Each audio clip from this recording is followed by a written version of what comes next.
Maqaan keenyudha. Maqaan koo Amartii Horooya. Afaan Oromoo eessatti baratte? Asitti nan barate. Eenyu si barsiise? Abbaa and ammaa koo. Abbaa kee mammaa keedha? Abbaa kee mammaa keeti? Kutaa meeqa baratte? 4. 4? Tole. Gara fuulduraatti afaan Oromoo haasawatti fuuftamoo akkam? Mana bara eessatti haasofta afaan Oromoo? Manatti schoolatti English and asa. Manatti Oromo nan asa and yeroo nun makina keessa jiru Oromo nan asa. Akkasii? Tole. Ijoolleedhaan maal jetta? Ijoollee warra afaan Oromoo hin beekneen? Like isa numbers, like isani numbers sisa yo isani imbekeni. So we're good. And yo isani like afan Oromo imbekeni nun isa barsiisuu dandeenya. Yeah. Nagaa keessiifatu akkami? Nagaa. Nagaan keenyudha. Mootuu Shafaraa. Mootuu Shafaraa? Afaan Oromoo beektaa? Eeyyee. Eessatti baratte afaan Oromoo? Biyyatti yeroo dhaladhee achitti baradhee asiin dhufe. Kansas Citytti. Biyyatti baratte? Biyyatti baradhee asiin dhufe. Biyyatti eenyudha kan si barsiise? Abbaa koo fi barumsa achiidha. Barumsa achi tole. Asiyoo akkam afaan Oromoo naasoftaa? Nan haasa'u. Mana keessattis? Eeyyee. Ijoollee warra kaanii wajjinoo? Eeyyee. Naasoftaa? Ingiliffaa fi Oromoo wal faana lachuu haasa. Ingiliffaas afaan Oromoos? So amma biyya kana keessatti ijoollee xixiqqoo afaan Oromoo barsiistee fa'aa beektaa? Yaaliin goota? Obboleessa koo fi obboleettii koo nan barsiisa Oromoo. Yeroo ittiin dubbadhu. Qubee afaan Oromoo beektaa? Xinnoo beeka. Xinnoo.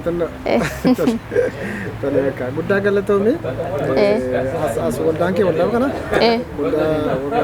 Oromo Lutheran Evangelical Church of Kansas City. Church of Kansas City. Tole, baay'ee galatoomii. Maqaan koo Siifan. Siifan eenyu? Beekamaa. Beekamaa eenyu? Ebbaa. Ebbaa eenyu? Kune. Kune eenyu? Tullu. No. Tullu. Tullu eenyu? Abbuu. Abbuu eenyu?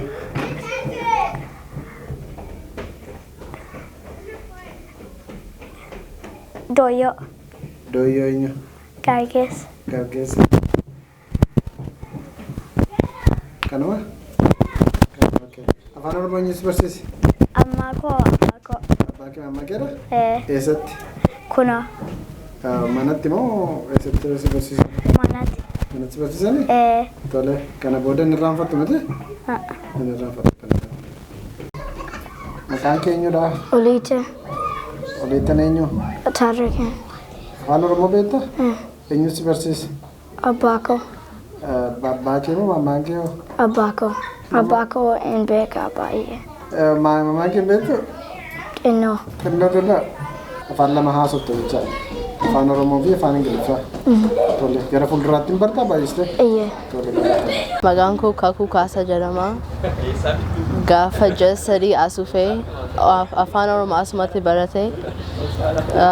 Ana waldaa Ebenezer Oromo Church of Kansas City, Missouri deema. Afaan Oromoo asitti baratte? Eenyutu si barsiise asitti? Haadha koo fi abbaa koo. Haadha kee fi abbaa kee si barsiise? Haadha kee fi abbaa kee maal jetta ree? Galatooma. Ati immoo ijoollee warra xixiqqoo hin barsiifta moo hin barsiiftu? Nan barsiisa. Qubee afaan Oromoo beektaa? Xinnoo. Xinnoo. ABCD beekta duuba. Ingiliffa si naasofta yeroon si dhagee?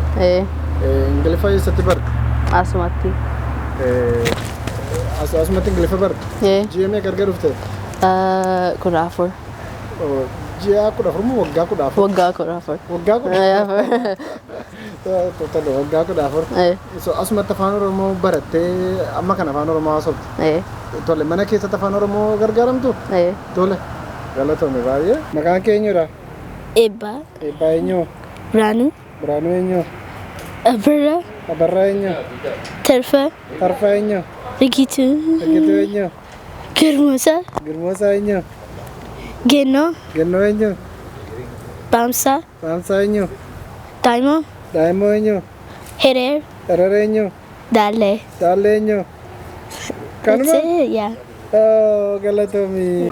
Jedhi maqaan kee eenyudha? Milto Makako Miltora. Afaan Oromoo eenyu si barsiise? Damise. Damiseen eenyudha? Damise Dabalo.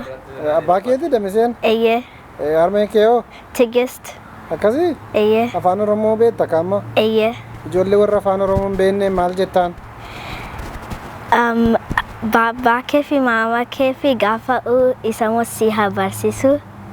Afaan Oromoo baraa jechuu keeti miti? Eye. Tole, guddaa galatoomii. Afaan Oromoo gara fuulduraatti hin irraanfatta moo yaadatta? Anyada a. Inni haasa'uu qabda miti? Eye. Eenyu wajjin haasa'uta afaan Oromoo? Akoko kakako mamako babako. Innuma waliin haasa'uta? Eye. Tole, mana barumsaatti Ingiliffaa haasa'uta miti? Eye. Manatti hoo? Manati Inoshe English Duba'a isamos baya faramo mana Duba'a. Afaan Oromoo baay'ee haasa'uta jechuudha. Eye. Tole, guddaa galatoomii. Tole? Tole. Galatoomii. Subscribe to Egeree Media. Egeree Media subscribe gora galatoma.